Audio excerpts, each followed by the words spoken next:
After World War II, large parts of Britain were in dire need of rebuilding the national rail, public transport, and the NHS. So, to help accomplish this, the UK actively invited immigration from Commonwealth nations. The Windrush Generation were people who migrated from the Caribbean. I have with me, and she's looking at me now, this lovely lady called Sharon. And first of all, Sharon, I really want to thank you so much for taking this time out for this interview. It's a real pleasure. Thank you very much for inviting me. First of all, can you just explain what your connection with Windrush Generation is? My parents were born in Jamaica, and they arrived in England having had the invite from the Queen. My dad had a skill, and so the family put the money together to send him over. And you were just telling me a little bit earlier on that he was a very skilled gentleman, wasn't he? He was a very skilled gentleman, yes. He was a skilled gentleman in rubber. In rubber? Yeah, making tyres and things, yes. Oh, wow. So in Jamaica, that would be a really important job, wouldn't it? Yes, it would, yes. And what kind of lifestyle did your parents have when they were out in Jamaica? Reasonably comfortable, to be fair. Looking at my nan's house that I've visited on many occasions, reasonably comfortable life. But because they felt that they could bring something bigger and by supporting the UK and our Queen, Yeah. who made her request.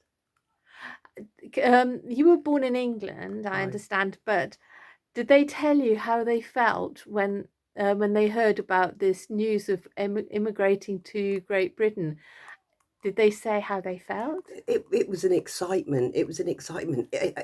Everybody spoke about the Queen and, London, the England, Great Britain. It was called then, and yes, it was somewhere absolutely awesome to imagine and to think that they would actually be able to visit and to do something constructive. And what was their lifestyle when they were out there? Did they have big houses and cars, or what was the environment like? Nanny's house was a big house. I went to Nanny's, and yeah, Nanny had a big house in Duaney Park in Kingston, Jamaica. I didn't get to visit my dad's until last year, to be fair, where he was born, which was Mansion Hill in Portland. But yeah, Nanny's house was a lovely house that they had out in Jamaica. And so it was a great excitement. They were going to come over to the UK, to Great Britain, to help and support and real community. Yes. Is that Yes, right? How that's right. how I'm reading it? Yes. To be part of the community, yes. And so, what was the transport like? Did they ever tell you? In Jamaica, Yeah, or when they came over, the traveling. when they came over, my dad came by plane. Oh, really? He didn't actually travel on the Windrush ship, because it was some 6 years later that they arrived in 1954, having got together and got married and all of those things. So, yeah, they spoke. My mum being a very thrift lady, clever lady, my mum thought that they could come and build a life with a family here in England, which was always spoken about as a great place to be. So they had these wonderful expectations. They're going to go to Great Britain. They're going to have a wonderful life. They're going to bring up a beautiful family, and it's almost like a happy ever after, really. You would think that, yes. Yeah. So they came over by plane, and did they share with you what kind of reception they had? What happened? The reception they received was one of many of great negativity. many doors were closed in their faces. That it was very difficult to find anywhere to live. Um, you know, no dogs, no Irish, no blacks. But they met with people who had already come from Jamaica and who had already made some headway in living. And so my parents actually lived in one room and had built their life from that. So coming from Jamaica, from your grand's house, beautiful house, great expectations, come over to Great Britain, and they're in a one-bedroom house, in the one-bedroom room, Yeah. and that was their beginning. Shared bathroom. Shared bathroom. Yeah. Cold. Oh, really? Cold. No heating or anything? England's cold. Oh, I see. Yeah, sorry. No, But yeah, it's fine. England was very cold in comparison to Jamaica.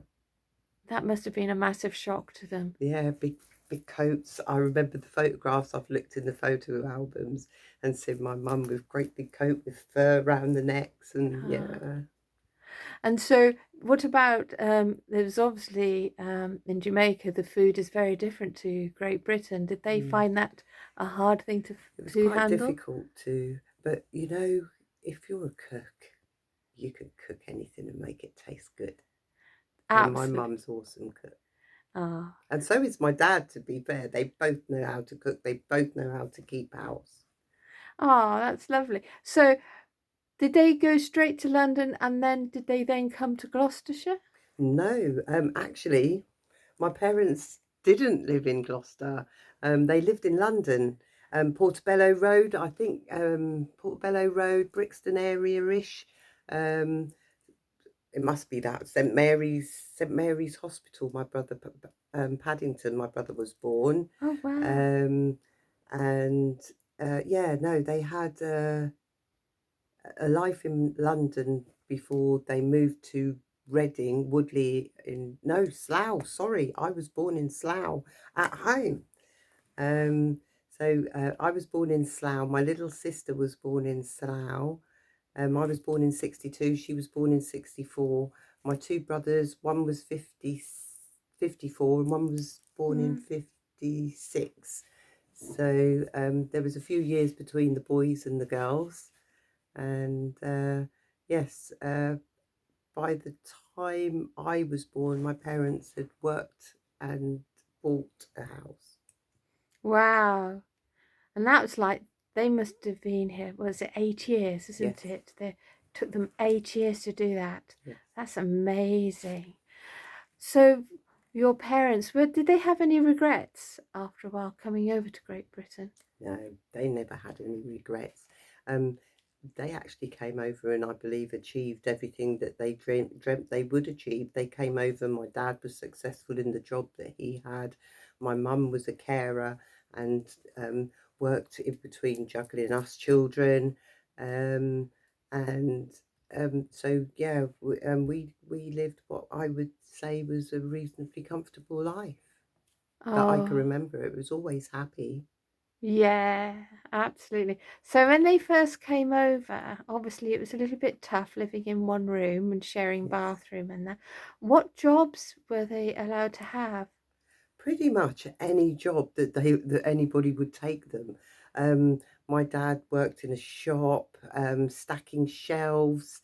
He took anything that he could take, although he wasn't in a job that was his skill initially. He eventually did find a job in a rubbish place, which was PB Cow in Slough. And so then it was also a bit of travelling, which is hence they left London and ended up in Slough. And how did they find the reception of English people or British people when they first came over? I No, see you've got photos of things like restrooms, white go to the left and coloured go to the right. There's another sign here, no Irish, no blacks, no dogs. And it's just, I find really embarrassing to be British to see that personally. How is it for them? It was very disheartening. My mum said that she often cried at the treatment that they received, um, and but although they were called names, the N word, which we don't really use, and things, they always found the children beautiful, and always, English people always responded really well to the children.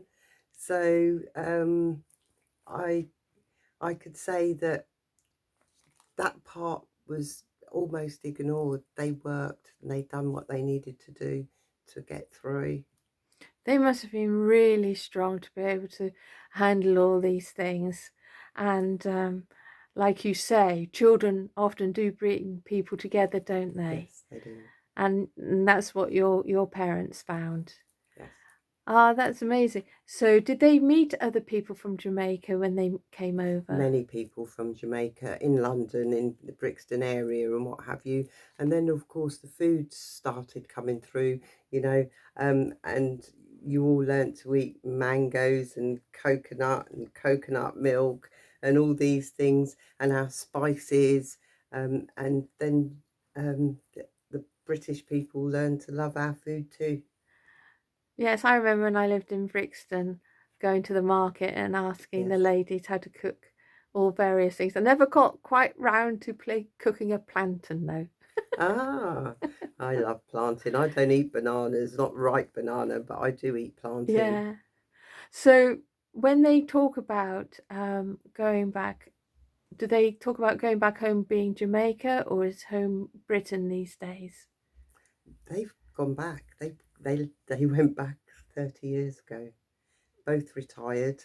My dad retired first, and then my mum retired. And when my mum retired, what they'd done was they bought a bit of land and had a house built, bungalow built, and rented that out for a little while and still lived in England because obviously mum was still working and us children were reasonably young and their grandchildren.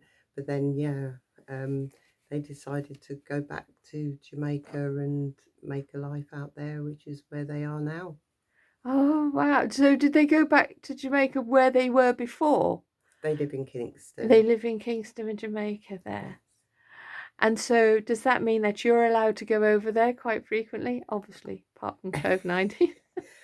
Do you know, I missed COVID-19 by like 10 days.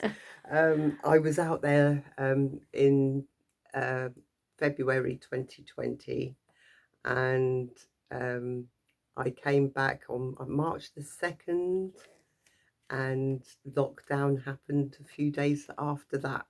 So otherwise, I'd have been locked down in Jamaica. And I'm not quite sure which was the best choice. I think I would have preferred to be locked down in Jamaica, to be fair.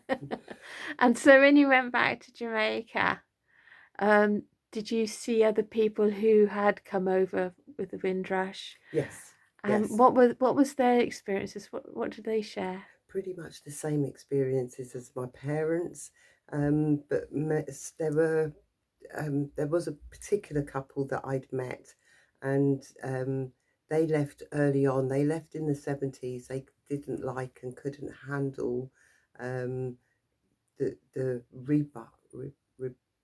rebuke, the Rebuff, rebuff, rebuffing. Yes. rebuffing the treatment that they and their children were receiving, um, because it happened in the schools. What happened in the Oh, schools? we were racially bullied hard. In what way can you be a bit more specific? Um, I went to a school. I was the only black child in the school. When we moved to Woodley in Reading, um, we were the only black family in the area to be, you know, and that was very hard. Um, but sometimes you can win, if that's a way of putting it, by being good at something. And I was an athlete, and so I was always part of the team, and the team received me. I got a little bit of backlash sometimes, but when we were part of a team for our school, it was the other schools that had a problem, and my team always protected me. So it just worked in really strange ways. It's almost like wherever you went, you were educating people. Yes, yes, and still continue to this day to do just that. And with that, we're going on to what happened. You did the float. We did. I moved to Gloucester, and having moved to Gloucester in 20, oh gosh, 20, so it's 3 years ago. 2018. 19, 18, 18, 19. 19. It was Between you and me, we'll get there. 20, Windrush 70th anniversary of the Windrush ship arriving, and we put on a meal at the All Nations Community Centre. We celebrated it big. We had all the dignitaries come down, MP Richard Graham, and the mayor, and the sheriff, and somebody of the police, big top chief of the police, and no, we had a wonderful time. 100 tickets went out. We put on a meal, set the tables. The tables were beautiful. I have photos. You have a photo of the meals, have you? We put on display on the stage. We had people singing, talking about Jamaica, talking about the things that they've done here or in Jamaica. It was a really wonderful day, and it was what we deemed was a really successful event. And DAPA, which is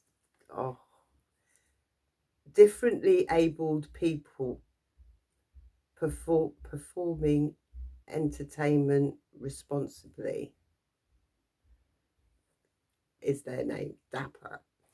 And they're an arts and craft group of people, and they are all differently able-bodied. Right? And mentioned about the carnival.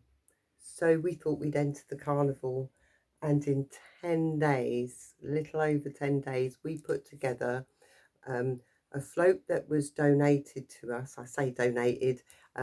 They let us have the float for free, and that was Ellis lorries out by Cambridge.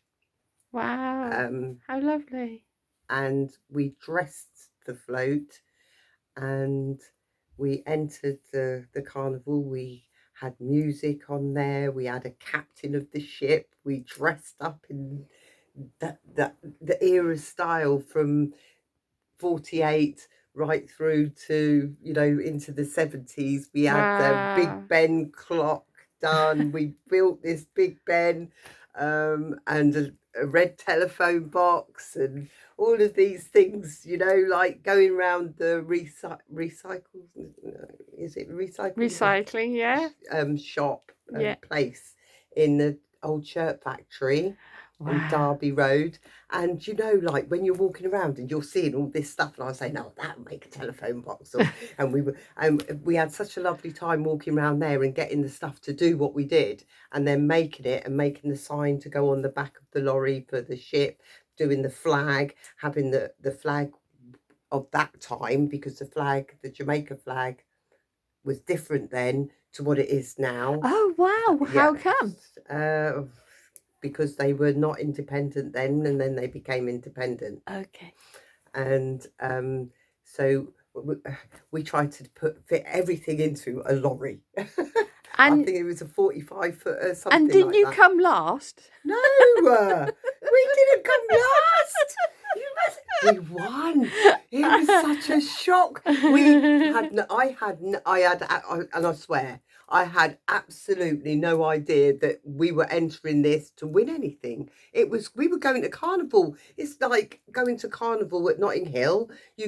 I mean, I've been and watched Notting Hill Carnival before now, and I see all the floats going by and all the people dancing in the street in their costumes.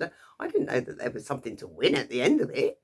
Yeah. Not at all. And we come out with a cup, Yeah. And And what's when the they inscription? shouted our name out, it was just like, goodness me.